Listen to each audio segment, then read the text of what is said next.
Hi guys, welcome back to History with Heath, and today we'll be looking at Swedenborgianism. Sorry I haven't uploaded in a while, I know it's been a month, but I've had loads of things going on, but this is my comeback episode. And this episode is going to be a bit of a ramble, just not anything structured. Anyway, so, let's start, I guess. So, Swedenborgianism, if you don't already know, is a sect of Christianity founded by Emanuel Swedenborg, who was a Swedish mystic and scientist in 1787. Well, he didn't exactly found it himself. He actually never identified as a Swedenborgian. He just paved the way for his followers to found it. And Swedenborgianism is a restorationist movement, so it is in the same category as Mormonism and Jehovah's Witnesses. However, most people would still consider it part of Christianity due to the fact that its liturgy is almost identical to that of the Lutherans. Swedenborg wrote how he thought that Christianity had declined over the histories, which is a very large trend with the restorations, and that Christianity has declined and it needs to be restored to its true form. And he says, and he spoke about how, as well as the teaching is degrading, he said that spirituality was degrading, and that Christianity had become just exoteric and just loads of intellectuals. And he was influenced by his father, who was a pietist, and pietism is literally what I just said. Pietism is a movement that said that you don't need to be all brainy and know all the theological things. You just need to have a relationship with God and Jesus. Swedenborg wrote a lot about salvation and created lots of his own ideas, of which some I'll cover later. And lots of these ideas are the reasons why lots of people will say that Swedenborgianism is heretical, although I personally don't really think it is.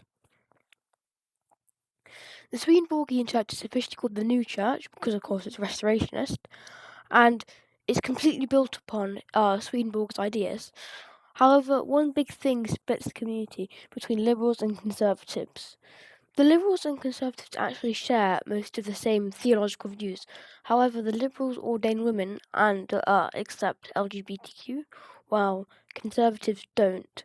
Another difference is that the liberals see Swedenborg's works as divinely inspired, but not necessarily prophetic, like not necessarily on the same level as Jesus, as the Bible, while the conservatives do see it on the same level as the Bible, and they often refer to it as the Third Testament. And although they call it the Third Testament, it's not one book, it's a collection of writings. And the most famous is probably Heaven and Hell, which was the book he wrote. Swedenborg rejected the traditional notion of the Trinity as polytheistic, and he said that there is one God who is Jesus. Like Jesus is the one God who incarnated as the human Jesus, and also takes the role as the Father and as the Holy Spirit. So it's kind of modalistic, not fully modalistic. I wouldn't say it's not like oneness Pentecostalism. It's not like that. It's not as modalistic as that, but it's kind of like that. And the new Swedenborgians also influenced transcendentalism and the New Thought. So they're kind of New Age. But one thing to note is that the Swedenborgians aren't like just New Age hippies. Like they're a bit more scholarly than that, but they are still very esoteric.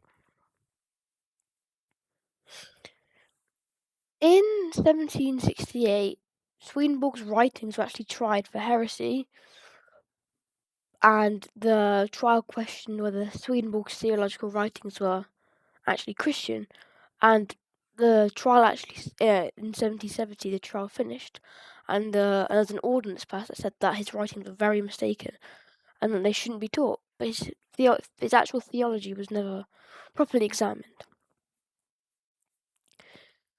He although he was Swedish, he moved to England, where Swedenborgianism is actually based. Well, it's not based anywhere, but that's where it was first founded, and many Anglican English people converted to Swedenborgianism. And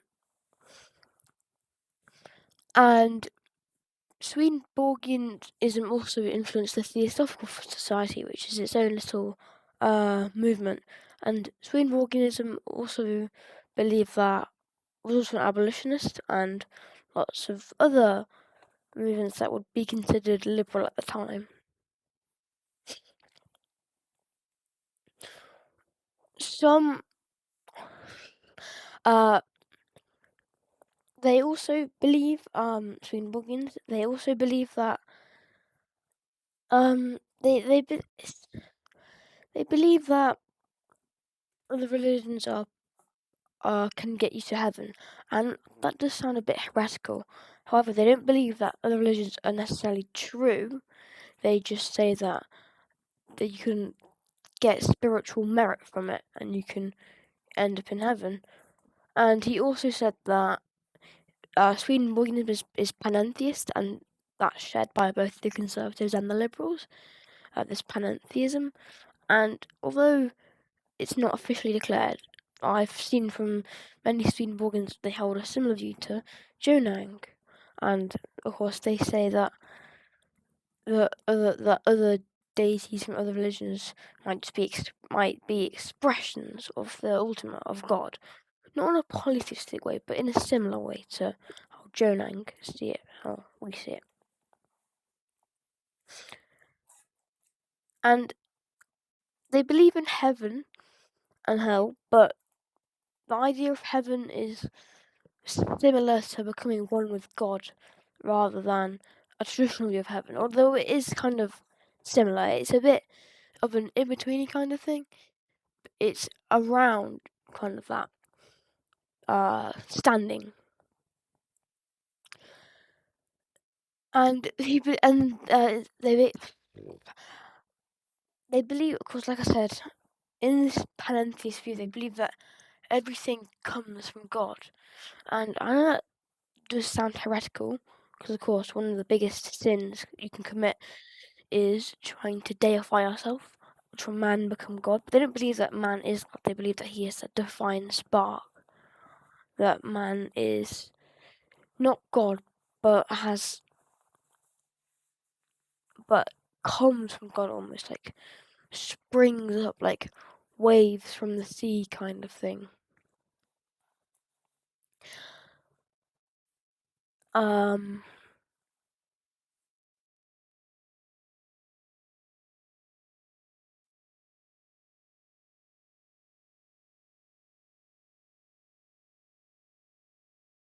sorry about that. I think my mic just cut out. Let me just restart what I was saying. Swedenborgians do not believe in apocalypse, and they believe that there are ages in the universe that each end with a spiritual judgment. They believe that the last of these occurred in 1757, and they believe that judgments also occurred at the time of Noah's flood and Jesus' crucifixion. They believe that these judgments separate good from evil, but they're not material. They don't happen. They happen spiritually, which is just like how they believe that that the second coming of Christ happened in 1745 already. Or was it 1765? I think it was 1745, but they believed it is already taken place, but spiritually. And they also believe that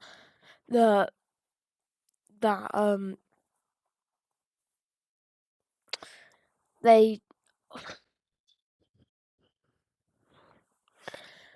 sorry, I told you this would be a bit of a ramble. Swedenborgianism has also influenced many philosophers, such as Immanuel Kant, who, of course, is a very famous Prussian philosopher. And although it didn't directly influence it, Joseph Smith, who founded Mormonism, was kind of influenced by Swedenborg's writings. However, Swedenborgianism is much closer to mainstream Christianity than Mormonism. But like I said earlier, it's still very debated what if Swedenborgianism is Christianity, or if it's a separate religion that has broken off, like Jehovah's Witnesses and Mormonism. But most scholars would, well, it kind of depends on who you ask. That's what I saw in my research, and that it depends. If you ask a scholar of religion, they would say that it's a different religion in that they go against many core Christian beliefs like the Trinity. However, if you ask any old person, they would probably say that it is still a sect of Christianity because their liturgy is almost identical to the Lutheran liturgy, and on top of that, they also don't have as many heretical views like Jehovah's Witnesses and Mormonism. So personally, I would consider them part of Christianity. I also think that Swedenborgianism is very cool and that it shares some beliefs with Jonang and Vajrayana Buddhism. And yeah, that's it. That's the end of today's video. And I'm sorry, and I'm just like to say that I'm sorry that there was some pauses and stutters and stuff. But in truth, I know a lot about Swedenborgianism, but I still have to source the Wikipedia article while I'm recording the video. So I don't make scripts or anything. So I'm sorry if it was like if this was like just like a bit of a ramble with some bad pauses, but I'll probably make another video on Swedenborgianism on other groups, sects of Christianity. But that's it from me. Hopefully it's been a nice video for you guys, and bye-bye.